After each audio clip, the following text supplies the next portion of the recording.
നമ്മൾ ഇന്നിവിടെ ഡിസ്കസ് ചെയ്യാൻ പോകുന്നത് കൺസ്ട്രക്ഷൻ ആൻഡ് ആർക്കിടെക്ചർ ഇൻഡസ്ട്രിയിൽ ഫേസ് ചെയ്യുന്ന ചാലഞ്ചസും ഒരു പ്രൊഫഷണൽ കമ്പനിയെ ചൂസ് ചെയ്യുന്നതിന്റെ അഡ്വാൻറ്റേജും അതുവഴി ക്ലയന്റിന് ഉണ്ടാകുന്ന ബെനിഫിറ്റ്സും ഒക്കെയാണ്.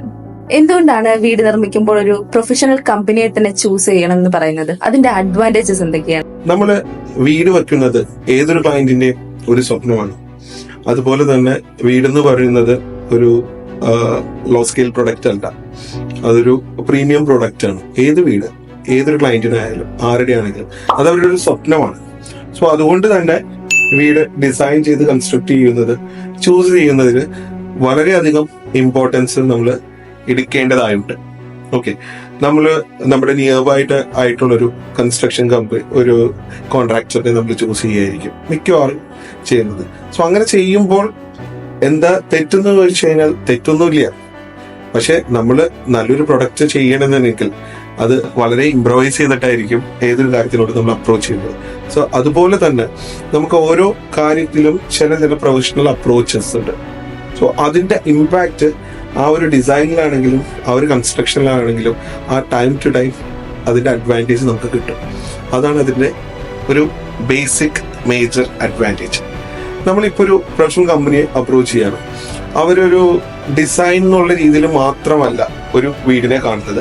ഒരു പല ക്ലയൻസും ഒരു വീട് പണിയാനായിട്ട് വരുമ്പോൾ ജസ്റ്റ് ഒരു 3D ഏതെങ്കിലും ഒരു കോൺസെപ്റ്റ്, ഇപ്പൊ നെറ്റില് ഒരുപാട് ഇമേജസും കാര്യങ്ങളും എല്ലാം അവൈലബിൾ ആയിരിക്കും. ഒന്നുമില്ലെങ്കിൽ ഒരു വീഡിയോയോ അല്ലെങ്കിൽ ഒരു ഇമേജോ എടുത്തിട്ടായിരിക്കും മിക്ക ക്ലയൻസും, നോർമൽ ക്ലയൻസ് എല്ലാവരും അപ്രോച്ച് ചെയ്യുന്നത്. എനിക്ക് ഇതുപോലത്തെ ഒരു വീടാണ് വേണ്ടത്.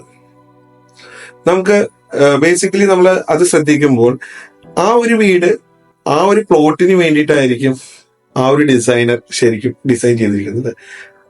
അതെ സാർ പറഞ്ഞത് 100% ശരിയാണ്. ഇപ്പോൾ പുതിയ ആൾക്കാർ ക്ലയൻസ് വരുമ്പോൾ അവരുടെ കയ്യിൽ ഈ പറയുന്നത് പോലെ പ്രൊജക്ട്സിന്റെ ആണെങ്കിലും എലിവേഷൻസ് ആണെങ്കിലും എന്തായാലും ഒരു സ്റ്റഫ് കാണും അവരുടെ കയ്യിൽ. തീർച്ചയായിട്ടും ഏതൊരു പ്രൊജക്ട് നോക്കിയാലും അതൊരു യൂണീക് പ്രൊജക്റ്റ് ആയിരിക്കും. നമുക്കൊരു സ്ഥലം പോലും ഒരു പ്രൊജക്ട് പോലും റിപ്പീറ്റഡ് ആയിട്ട് വരില്ല. ഒന്നുമില്ലെങ്കിൽ പ്ലോട്ട് ഡിഫറെന്റ് ആണ്, അല്ലെങ്കിൽ ഡിസൈൻസ് ഡിഫറെന്റ് ആണ്, അല്ലെങ്കിൽ ഏതെങ്കിലും ഒരു എലമെന്റ് അവിടെ ഡിഫറെന്റ് ആയിട്ട് വന്നിരിക്കും.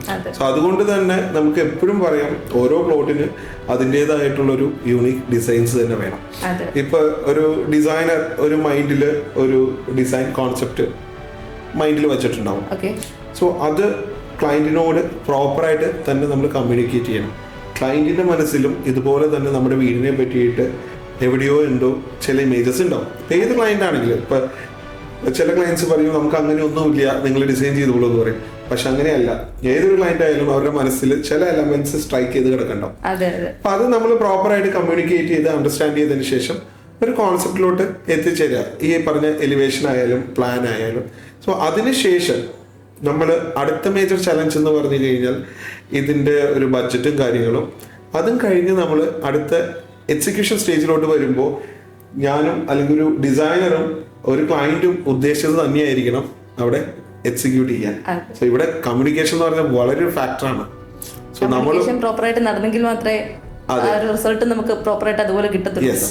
സോ ഇത് എക്സിക്യൂട്ട് ചെയ്യുന്ന ടീമിനും കറക്റ്റായിട്ട് അണ്ടർസ്റ്റാൻഡ് ചെയ്യണം നമ്മൾ തമ്മിൽ ഉദ്ദേശിച്ചത് എന്താണ്, നമുക്ക് വേണ്ടത് എന്താണ്, എന്നാൽ മാത്രമേ ആ ഒരു പ്രൊജക്ട് സക്സസ് ആവുകയുള്ളൂ. സോ അതിന് വേണ്ടിയിട്ട് ഒരു പ്രൊഫഷണൽ കമ്പനി എടുക്കുന്ന എഫേർട്ട് വളരെ വലുതാണ്. നമ്മളൊരു 3D ഇപ്പൊ നമ്മൾ പഞ്ചായത്തിൽ അല്ലെങ്കിൽ മുനിസിപ്പാലിറ്റിയിലോട്ട് ഒരു പെർമിറ്റിന് കൊടുക്കുമ്പോൾ അതിലാകെ ഉണ്ടാവുന്ന കണ്ടന്റ്സ് എന്ന് പറഞ്ഞു കഴിഞ്ഞാൽ ഈ പറഞ്ഞ പോലെ ഒരു പ്ലാൻ ഉണ്ടാവും, ഒരു എലിവേഷൻ ഉണ്ടാവും, ഒരു സെക്ഷൻ ഉണ്ടാവും.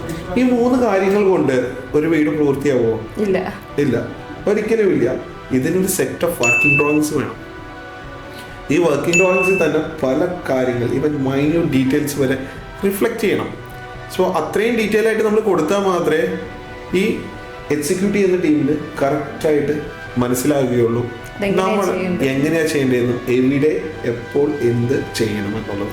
സോ അത് കറക്റ്റ് ഇന്റർവെല്ലിൽ നമ്മളൊരു പ്രോപ്പർ പ്രൊജക്ട് മാനേജ്മെന്റിലൂടെ മാത്രമാണ് ഈ ഒരു പ്രൊജക്റ്റ് നമുക്ക് പ്രോപ്പറായിട്ട് എക്സിക്യൂട്ട് ചെയ്യാൻ പറ്റും. അതിന് വേണ്ടിയിട്ട് പല 20 to 30 types of working drawings തന്നെയാണ് നമ്മൾ പ്രിപ്പയർ ചെയ്ത് കൊടുക്കുന്നത്.